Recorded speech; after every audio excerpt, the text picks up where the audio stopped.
10 দিনে গড়ালো চলমান ইরান যুদ্ধ। যুক্তরাষ্ট্র ইসরায়েলের মুহুর্মুহু হামলায় রীতিমতো ধ্বংসের নগরীতে পরিণত হয়েছে ইরানের রাজধানী তেহরান। প্রতিদিন উপসাগরীয় দেশটির অন্তত কয়েকশো লক্ষ্যবস্তুতে হামলা চালিয়ে যাচ্ছে তেল আবিব ওয়াশিংটন। হামলা থেকে রেহাই পাচ্ছে না তেল শোধনাগার, স্কুল, হাসপাতাল ও বিমানবন্দরের মতো গুরুত্বপূর্ণ ও স্পর্শকাতর স্থাপনাগুলো। তবে চাপিয়ে দেয়া এই যুদ্ধে এখন পর্যন্ত হামলা ঠেকানো বা প্রতিরক্ষা ব্যবস্থা জোরদারেই বেশি গুরুত্ব দিচ্ছে খামেনির দেশ।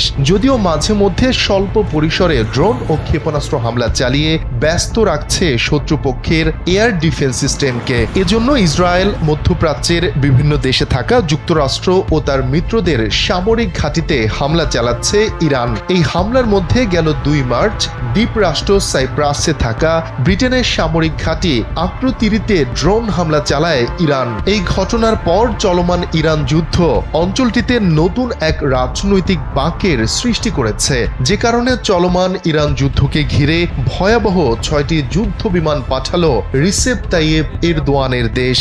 konuları ayrıntılarıyla সোমবার তুরস্কের পররাষ্ট্র মন্ত্রণালয়ের বরাতে কাতার ভিত্তিক সংবাদ মাধ্যম আল জাজিরা জানায়, চলমান ইরান যুদ্ধকে কেন্দ্র করে তৈরি হওয়া উত্তেজনার জেরে তুরস্ক স্বীকৃত উত্তর সাইপ্রাসে 6টি F-16 যুদ্ধ বিমান ও আকাশ প্রতিরক্ষা ব্যবস্থা পাঠিয়েছে আঙ্কারা।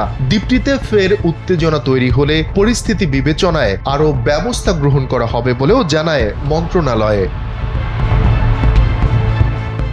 সাইপ্রাস দ্বীপটি 5 দশকের বেশি সময় ধরে 2টি অংশে বিভক্ত।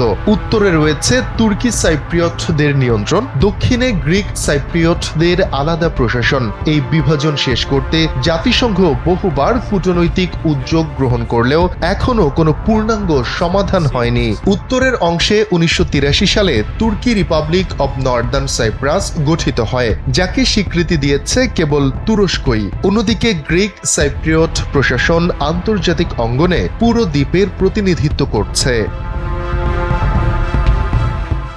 2 মার্চ গ্রিক সাইপ্রিয়টে থাকা ব্রিটিশ সামরিক ঘাঁটিতে হামলার পর গোটা দ্বীপের বাসিন্দাদের মধ্যে আতঙ্ক ছড়িয়ে পড়েছে। সেই আতঙ্ক প্রশমিত করতে উত্তর অংশে এই যুদ্ধ বিমান ও আকাশ প্রতিরক্ষা ব্যবস্থা পাঠালো রিসেপ তাইয়েপ এরদোয়ানের দেশ। ele aldık. Bunların içerisinde তবে দ্বীপটির দক্ষিণের মানুষ ইরানি ড্রোন হামলার পর সেখানে থাকা যুক্তরাজ্যের ঘাঁটি সরিয়ে নিতে বিক্ষোভ করেছে। তারা বলেন, শান্তিপূর্ণ এই দ্বীপ মধ্যপ্রাচ্যের অনন্ত যুদ্ধের বলি হোক, সেটা তারা কোনোভাবেই চান না। ইরানও বলেছে, যেহেতু দ্বীপটিতে থাকা সামরিক ঘাঁটি ব্যবহার করে তাদের দেশে হামলা চালানো হচ্ছে, তাই এটি তাদের বৈধ লক্ষ্যবস্তু। এরপর থেকে আবারও ইরানি হামলার শঙ্কায় রয়েছে সাইপ্রাসবাসী।